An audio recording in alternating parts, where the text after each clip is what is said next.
Pierre de Fermat, um matemático por diversão que deixou uma bomba antes de morrer para todos os matemáticos que vieram depois dele. E a origem de todo esse drama chega a ser engraçado. Quando você descobre como isso começou e depois paramos pra pensar que, por conta de uma coisa boba, os matemáticos ficaram 350 anos até conseguir provar o bagulho, é surreal, cara. Pra quem não me conhece, prazer, meu nome é Logan. E pra quem já conhece, tô aí hoje com mais um vídeo. Vídeo qual eu vou falar sobre a história do último teorema de Fermat. Esse vídeo está sendo patrocinado por todos os membros do canal. Muito obrigado por manterem ele de pé.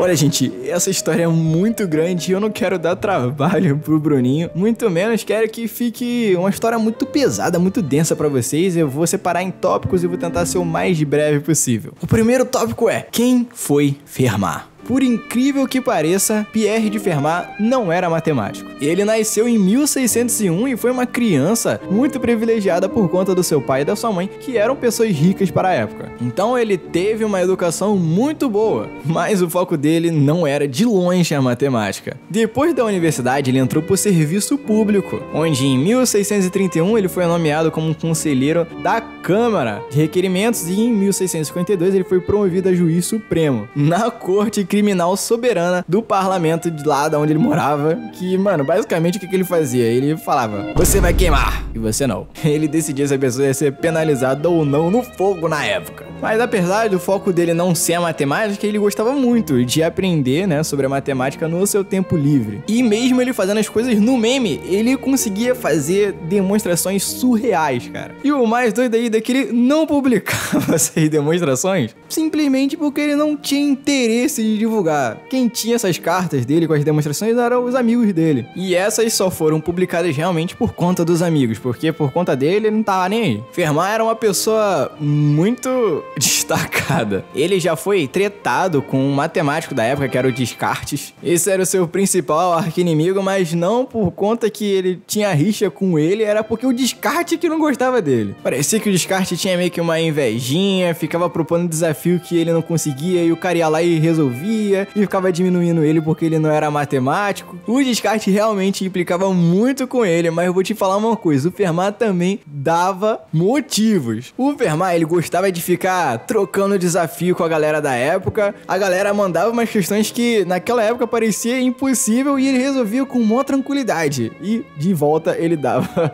uma questão que ninguém conseguia resolver. Por exemplo, um matemático da época chamado Mersenne, ele mandou pro Fermat o seguinte: qual foi, Fermat? Me diz aí se o número 100.895.598.169 é primo ou não? E, mano, ele replicou sem hesitação que o número era o produto de 112.303 multiplicado por 898.000 vezes 423 e que cada um desses fatores era primo. E ninguém até hoje sabe como é que ele descobriu isso. Porque naquela época não tinha esse bagulho de calculadora, não, cara. E esses números primos são grandes pra caraca, filho. É inviável você ficar testando um por um. O cara é brabo, mano. Ele teve muitas obras na geometria analítica, no cálculo também, apesar de ter sido acreditado a Newton em um outro candango lá, ele já fazia as coisas de cálculo antes mesmo de Newton ter nascido. E só de meme, isso que é o mais absurdo. Ele fez muitas contribuições para a teoria dos números que envolve mais a aritmética. E é aqui que a gente chega no último teorema de Fermat. Dada a equação x elevado a n mais y elevado a n igual a z elevado a n, ele diz que para qualquer valor de n maior ou igual a 3, não existe soluções. Óbvio, soluções inteiras e positivas. No caso, só serviria n igual a 1 e n igual a 2. Ou seja, x mais y igual a z, e isso você tem vários números que configuram essa formação, né?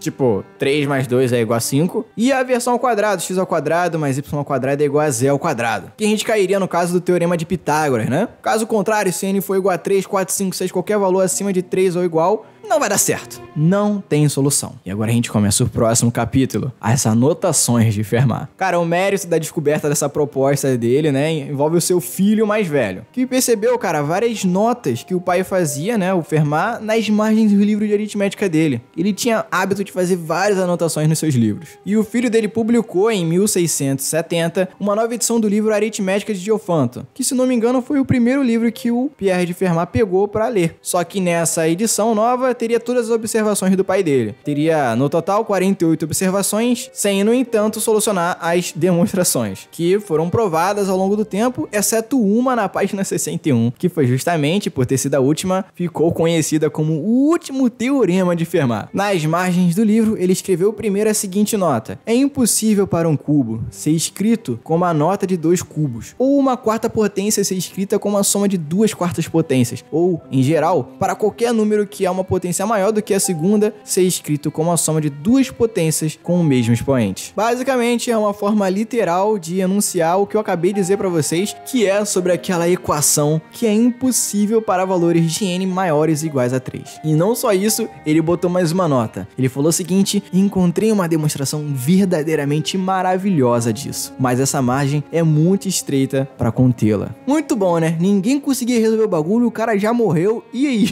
O que a gente faz? Agora a gente entra no próximo capítulo, que seriam as primeiras tentativas de resolução. Cara, a anotação que o Fermat fez no livro dele foi suficiente para manter várias gerações de matemáticos empenhadas na tentativa de solucionar o último teorema dele. Ou pelo menos de provar que aquilo era falso. E por incrível que pareça, a solução só veio em 1993. Depois de 358 anos, cara. A primeira grande pergunta é como o Fermat chegou na demonstração desse problema, já que ele não deixou registrado, e que a demonstração de hoje em dia foi necessária uma porrada de bagulho que nem existia na época, filho. Como é que esse cara descobriu o bagulho? A gente nunca vai saber. Eu ainda não falei o tamanho da demonstração, não falei ainda quem demonstrou, mas cara, eu fico muito curioso, queria muito saber de que jeito que ele resolveu isso, porque ele fazia tudo de uma forma tão genial que provavelmente a demonstração dele era pequena, não era tão grande assim comparado a que a gente tem hoje em dia. Durante anos, os melhores matemáticos tentaram descobrir a demonstração e não conseguiram. Matemáticos como Legendre, Euler pegou um pouquinho pra tentar, Gabriel Lamé, Sophie Germain, e cara, ninguém resolveu o bagulho. Mas uma parada importante aqui, apesar de eles não ter conseguido demonstrar o último teorema de Fermat, ao tentar demonstrar, eles descobriram outras coisas que ajudaram muito a matemática. O último matemático sinistro que tentou resolver esse teorema era o Wagstaff, que era de 1980, e nesse ponto, mano, o último teorema de Fermat já era uma lenda no mundo acadêmico. Então, a galera decidiu criar um concurso pra ver quem ia resolver essa porra pra dar um prêmio gigantesco em dinheiro, né? Muitas provas foram enviadas para esses concursos, mas infelizmente todas estavam incorretas. E agora a gente vai para o último capítulo, a demonstração de Wiles. A solução definitiva do último teorema de Fermat se deve ao matemático Andrew Wiles. Ó, meu nome, hein? Meu nome é Andrew Logan. Ele era um professor da Universidade de Princeton e ele iniciou seu interesse pelo problema desde pequenininho, de criança, quando ele pegou um livro que retratava sobre esse assunto na biblioteca pública da sua cidade. Mas só a partir de 1986 é que começou realmente o trabalho dele em solucionar o teorema. Ele fez tudo em segredo, talvez porque ele estava tendo medo da pressão que sofreria diante de um problema tão famoso e de difícil solução. Então ele, durante 7 anos, ficou publicando vários outros trabalhos a fim de não despertar suspeitas que ele estava tentando resolver. E apesar de não serem suas metas principais, esses trabalhos acabaram tendo grande relevância acadêmica. E o primeiro passo importante para solucionar o último teorema de Fermat foi dado por 2 matemáticos, Yu Takata Taniyama e Goro Shimura. E esses 2 juntos, há um tempo atrás, tinham apresentado uma conjectura que serviu de base para solucionar o último teorema de Fermat. Mas essa conjectura não foi feita para provar o último teorema de Fermat. Isso que é o mais interessante. E para quem não sabe o que é uma conjectura, é basicamente uma proposição que você não consegue provar que aquilo é falso, muito menos que é verdadeiro. Então você fica com uma ideia de que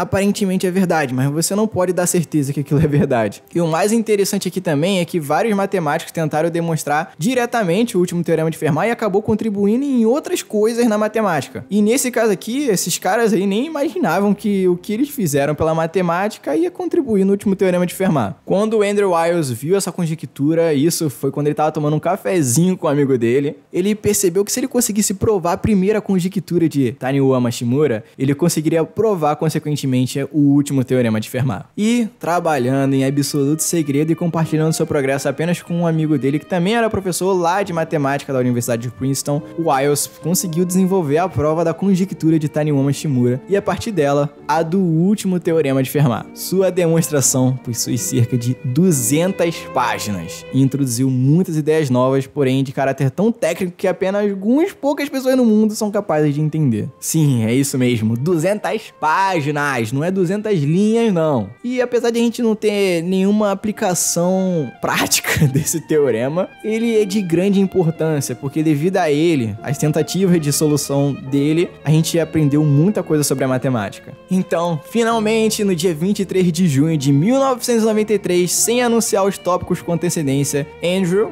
foi lá, agendou 3 palestras e falou sobre a demonstração do último teorema de Fermat. E o que aconteceu? Acharam uma falha na sua resolução.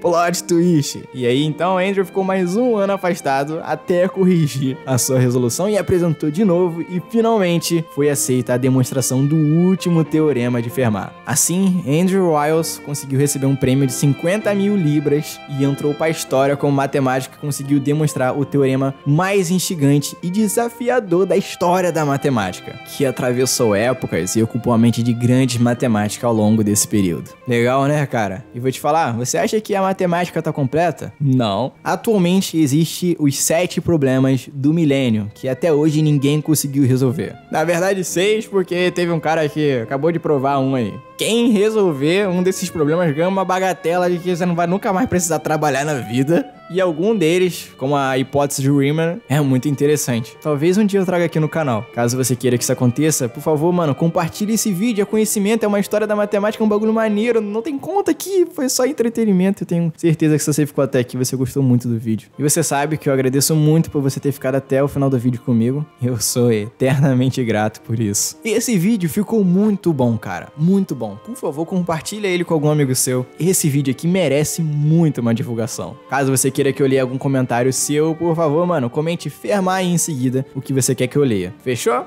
Um grande abraço e um beijo. Até o próximo vídeo.